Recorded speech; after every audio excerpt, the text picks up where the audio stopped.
like whenever the time is right and whenever you approach something with the right spirit,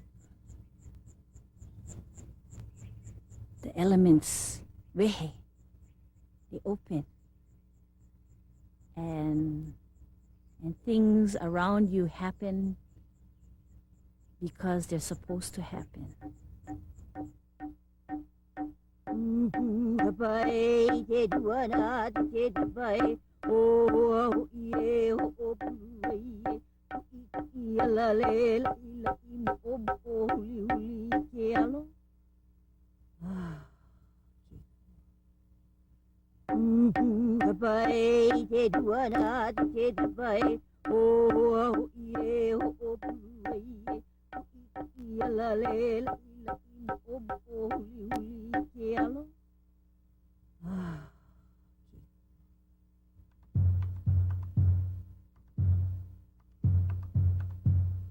Our ancestors seem to have this need to always want to improve what they already had. Kapa is one of the largest examples of how Hawaiians took a simple bark and created this transparent fabric that was soft to the skin. When lifted to the light, you could see the intricate patterns in the fiber. The journey from one piece to the next is a journey of growth. So our people believed in growing from one stage to the next.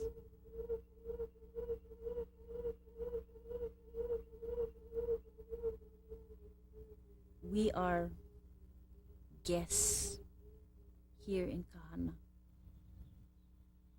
This is not our Aina. We're not born and raised here. This Aina is alive. It's alive with the spirit of our ancestors. It's alive with all the things that grow here. So when we come here, we're guests. We have to ask permission to be here. You know, the uhane, kupuna, they're still around. The wind and the rain and the trees and the land. They need to see that we are truly worthy to be here. The first year, I'm not a farmer. We planted plenty stalks, but never grow. Never grow because we weren't here constantly to malama. And we weren't here constantly to make sure it's watered and weeded because we have Western schedules. So the first year, away, most of the plants died because they were just stalks put into the ground and because I was inexperienced. The second year, I put a couple plants in with root systems. It survived barely. But this year, we got Jose. And Jose is a part of this Aina. He's a resident here. He lives here. He sweats here. And the kupuna, they can see this. And they look and they say, oh, I think these guys, they're worthy.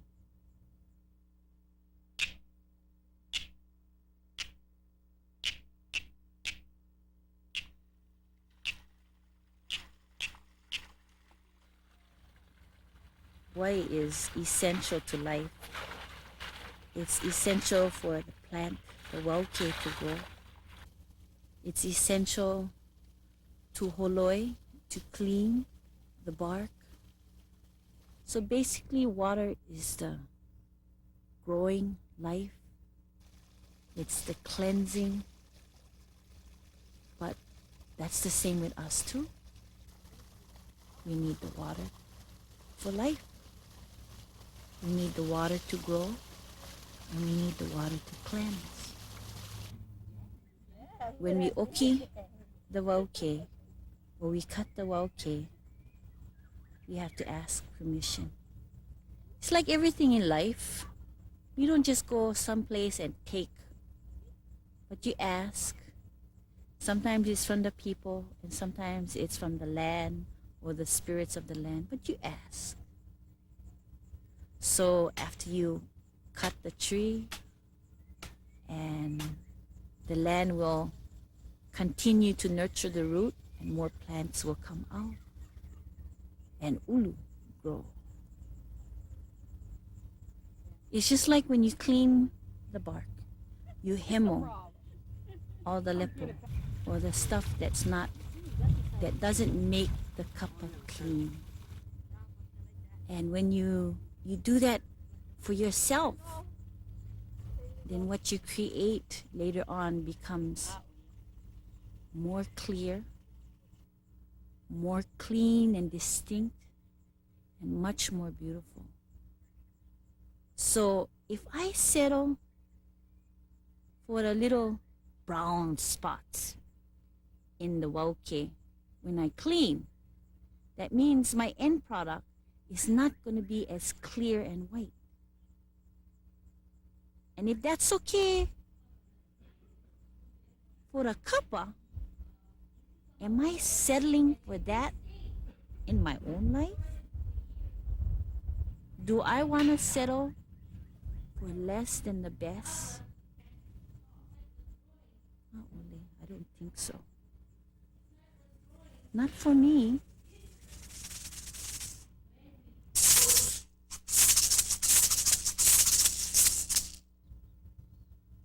Some people say, you cut this wood, himake,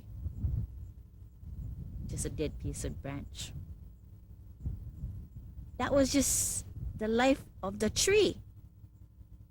And then when you get this piece of wood, you say, oh, I need to make a ie kuku. Can you help me do this so that you will become beautiful and you have new life?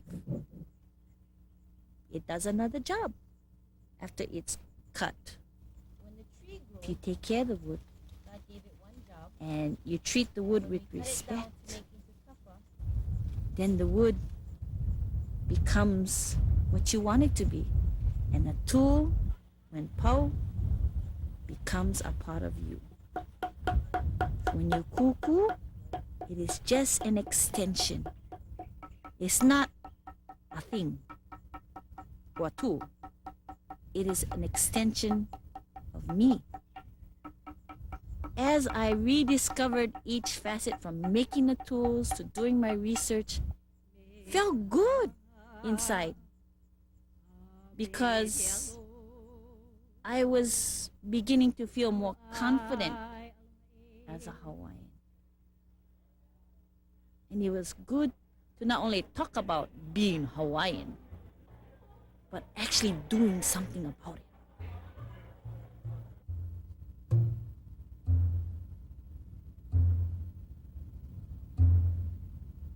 With the hula and the oli, it was like calling and rediscovering myself.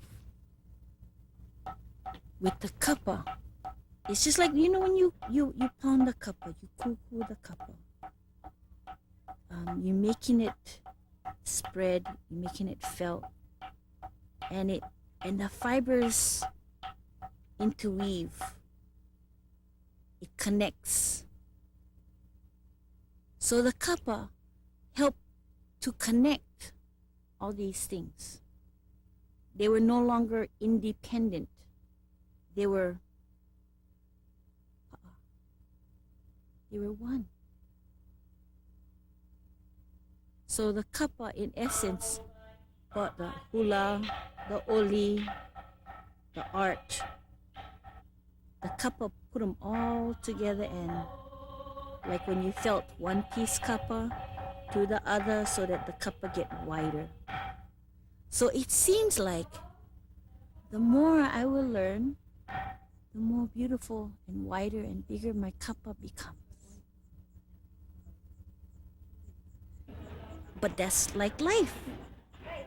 The more we learn, the more beautiful our life becomes, and the more rich we become as human beings. Most people ask you, how long take you for make one kapa? And it's so hard for me to tell them how long, because I cannot pound when I'm mad, because then come out on the kapa, or even when I'm sad. So I not only have to steal time from my regular things I have to do every day to survive, but I have to find time when I'm inside is pono, maikai. Then I make the kapa.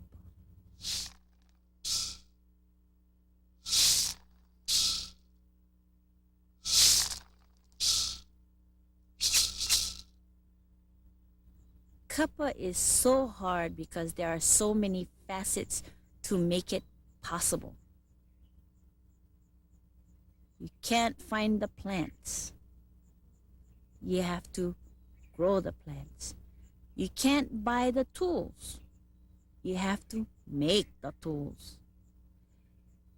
There aren't that many people that can teach you how, or have the time to teach you how, or want to teach you how. So you have to do your research, and you gotta try. And no work.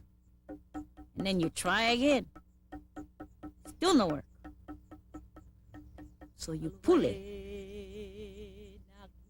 And if you ask with sincerity and honesty, you'll be amazed what comes from inside of you. Each ahupua'a on various parts of the island have certain plants that grow abundantly. And so when we die, the kapa, we would use something that grows in the aina that we're from. Hawaiian kapa, when dyed from a Western point of view, is pretty. It's beautiful. And it is. But to us, it's not just the pretty and beautiful that's important. So when you wear olena, it is not only a beautiful yellow, it is medicine. It heals inside. So when I wear the olena, I would feel that element caressing my body. And if I put kukui in a kapa for someone special, so I would wish that this person who I give this kapa to will be enlightened in their lifetime. So every plant has a meaning, a kauna, and not just pretty. In nature, you have female, and they get their job. And you have male, and they have their job. And together, they complete the picture. So one does not stand in front of the other. They stand together. Each with their own kuleana, their own function. To have the kapa, a kane planted the plant. And a kane made the tools. We need each other to complement each other. We need each other to support. And we need each other shoulder to cry on when things don't succeed. And we need each other to create life. So, Kapa, to me, is not only the role of the wahine. We're the only Polynesian culture that sent our Kapa. We're very sensual people.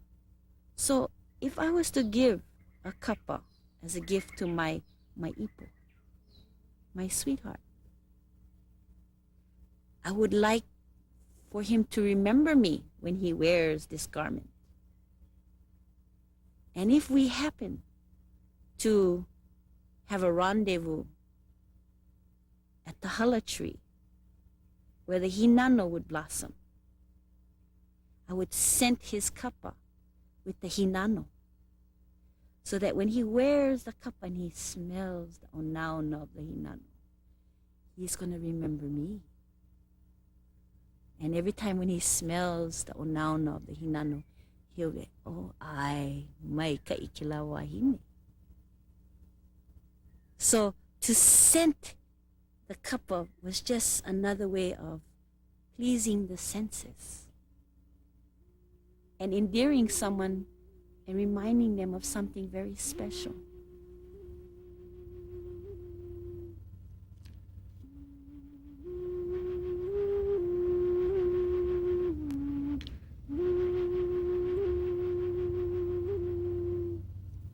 It's hard to know exactly what our kupuna taught when they created designs, because those things were not recorded, and for each family it was different, because we lived in different ahupua'a, we had different lineages, and we had different aumakua that guided us.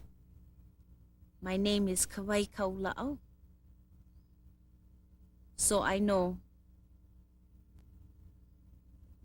Kawai, the water, is pono for me. And that's special. So I make a design of the water. And it is prevalent in my printing and my watermark. Other cultures that make bar cloth do not use the watermark.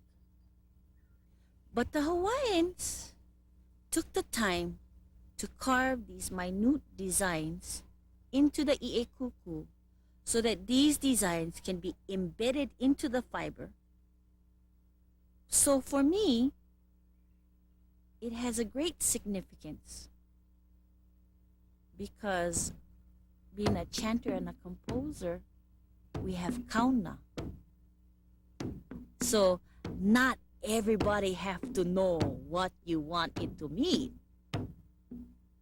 It's enough that I know what it means, and the person that receives it knows what it means. All my designs are not traditional, but I try to create and add on to the traditional designs that are already here. I don't want to stray from the base, the foundation. And yet, being from the 20th century going into the 21st century, I also feel a need to leave my own mark so that I am a part of my kupuna, and yet I am still an individual. So to do it in a way where I still lend dignity to the kapa, my kupuna, and myself.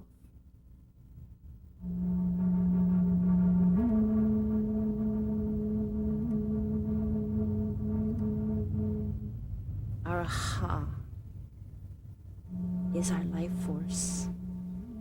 Without that breath, there is no life.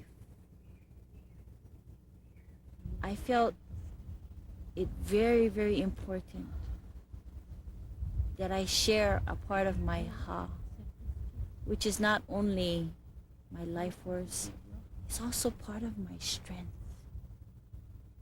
with my daughter.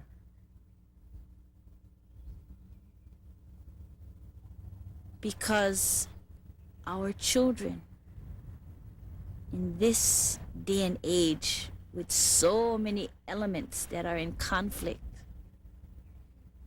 need that extra ha to focus. I wanted to give her the strength that I got from the Kapa and the growth that I got from the Kapa. Her journey is so young, and I foresee for her many, many obstacles, many conflicts. And if she can remember this time that we shared together, maybe it'll be strength enough for her to handle what she has yet to face. She'll always remember the ha, and it will bring her back to the Aina.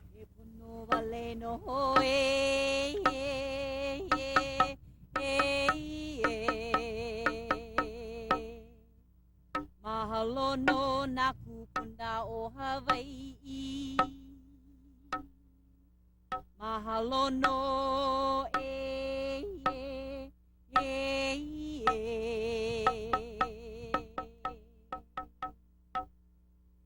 And so I share a part of my ha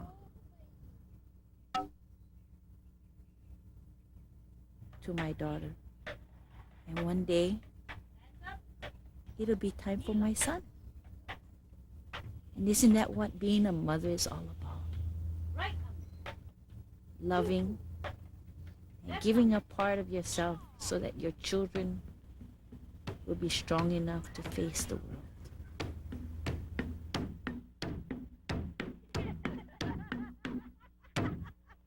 We all have different gifts. And if we can find the strength to go inside and pull it and ask for inspiration, guidance, I think when we come together with all our different gifts, it's going to look awesome. Are my light, my haven. That's the only way we can do it Your glory as a people. is my support. To discover the gift we have inside of us and take care of Malama and Malama. Pretty soon we know, yeah, feel good. We're supposed to do this. I was working with children using hula and Hawaiian culture as a means to promote self-esteem. But now that I look back at those haumana, it made them a little bit more proud of who they are. And they began to understand more about their own culture. And I found that it wasn't only bringing back an art form that has been lost for many, many generations. It was bringing me back. Because through this journey, I opened up inside of me and I discovered me. And till today, I still have many more parts of me to discover.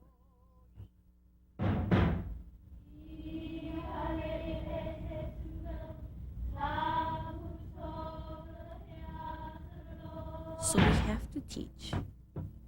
We have to nurture the seed that we plant. And when we plant ulu, we ulu.